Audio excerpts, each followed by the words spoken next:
सालुमपुर विधानसभा की मेरे देवतुल्य मतदाताओं को धनतेरस और दीपोत्सव की हार्दिक शुभकामनाएं। साथियों, मैं दिग्विजय सिंह चुंडावत,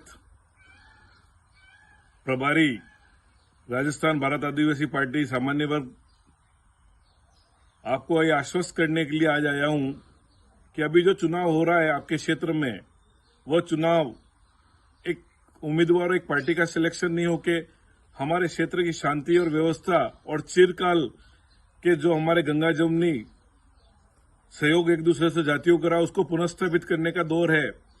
वर्तमान में या राजनीतिक दलों द्वारा जातियों को आपस में लड़ाकर या जातियों को उकसाकर हमारे खिलाफ एक ऐसा माहौल बना दिया गया है जिससे हमारी प्राचीन संस्कृति दूषित हुई है। सामान्य वर्ग को विशेष तौर पर डराकर पार्टी विशेष वोट लेते आई और हमें किसी पार्टी के खिलाफ खड़ा करके यूज करते आए। मैंने सालुमपुर की धरती से पूर्ण में कहा है कि सामान्य ओबीसी वर्ग का जितना नुकसान सत्तारूढ़ दल व अन्य दलों ने किया उतना आज तक किसी ने नहीं किया।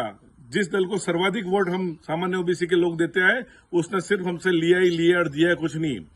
1995 से लगाकर आज तक सामान्य वर्ग का हित करने वाली भारतीय जनता पार्टी के आज लोग इस क्षेत्र में घूम के अपनी निजी बातों के लिए अपना वोट मांग रहे हैं।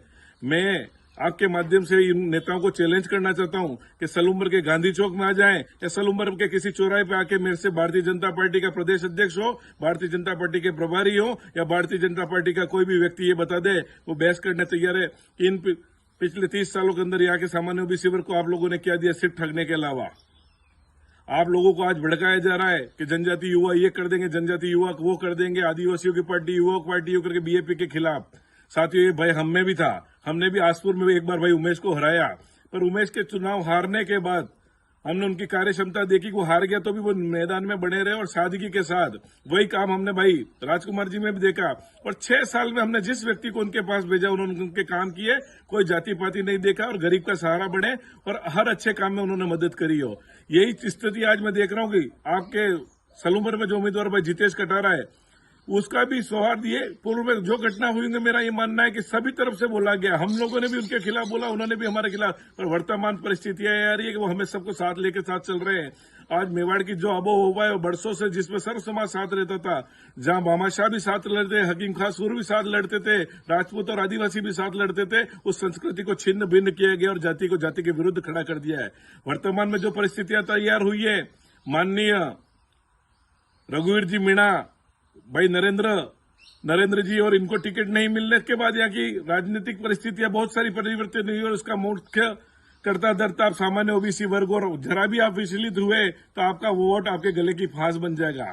मैं आपके लिए भाई जितेश के लिए वोट मांग रहा हूं और एक ही बात कह रहा हूं, एक बार आप उसको परखें। ये चुनाव से न तो राजस्थान की सरकार गिर जाने वाली है, न दिल्ली की सरकार हिल जाने वाली है, पर इन 4 साल में आप उमेश भाई जितेश और उनकी पार्टी को परखें, उनकी कार्य क्षमता को परखें और उनको खामी होगी तो हम 4 साल बाद आपसे वोट मांगने नहीं आएंगे। पर मैं आपको एक गारंटी देता हूं, इस क्षेत्र की शांति और आबोहवा के लिए ये योग्य उम्मीदवार है, सक्षम उम्मीदवार है। आज सालुमपुर नया जिला बना, उसको हर काम की आवश्यकता है और विधानसभा में गरज के दहाड़ के बहुत सारे विषय हैं। स्थानीय विषय के अंदर बहुत बड़े बड़े विषय हैं जिसके बारे में कोई नेता बात नहीं कर रहे। हमारे 10-12 गांवों की 3000 बीघा जमीन गन्ना मिल के अंदर अधिकृत कर ली गई है। आज उन लोगों के खाते नहीं है, इनको कोई राजकीय सेवा नहीं मिल रही है, टोल के नाम पे बड़ी वसूली हो रही है और आज गरीब व्यक्ति मेरे जैसे का टोल नहीं लगता। बड़े नेता तो गाड़ियां लेके निकल जाते हैं पर आम आदमी पिसता जाता है। आज उदयपुर जाके आना उसको 150 रुपए टोल रख रहा है। हमको एक व्यवसाय करना पड़ता है, आज पुलिस के पहरे लगे हुए हैं। एक ट्रैक्टर निकाले तो पुलिस खड़ी है, एक पत्थर का गए, एक आदिवासी और एक राजपूत एक पाटीदार अपना श्रम करता है, उसके ऊपर राजनीतिक नीतियां लागू होती है और वोट ले जाने वाला व्यक्ति कोई बोल नहीं रहा है। और यहाँ सिर्फ धर्म और राम को आगे करके बात कर लिया जाता है। ये चुनाव हमारे मुद्दों का है, राम हमारे थे और हमारे रहेंगे और आगे भी हम रहते। मैं 4 दिन पहले ही अयोध्या जाके राम हमारे दिल में बसते पर राम वोट डालने के लिए नहीं होते हैं। इसलिए सालुमपुर की सर्वहारा समाज से बात करना चाहता हूं कि इस चुनाव में भाई जितेश की मदद करिए और मैं आपको गारंटी लेता हूं कि आपका वोट कहीं बेकार नहीं जाएगा और समाज सालुमपुर को एक नया इतिहास देखने मिलेगा और विकास की नई गाथा लिखने मिलेगा। जय हिंद, जय भारत, जय जोहार, जय भवानी, जय परशुराम, जय जिनेन्द्र।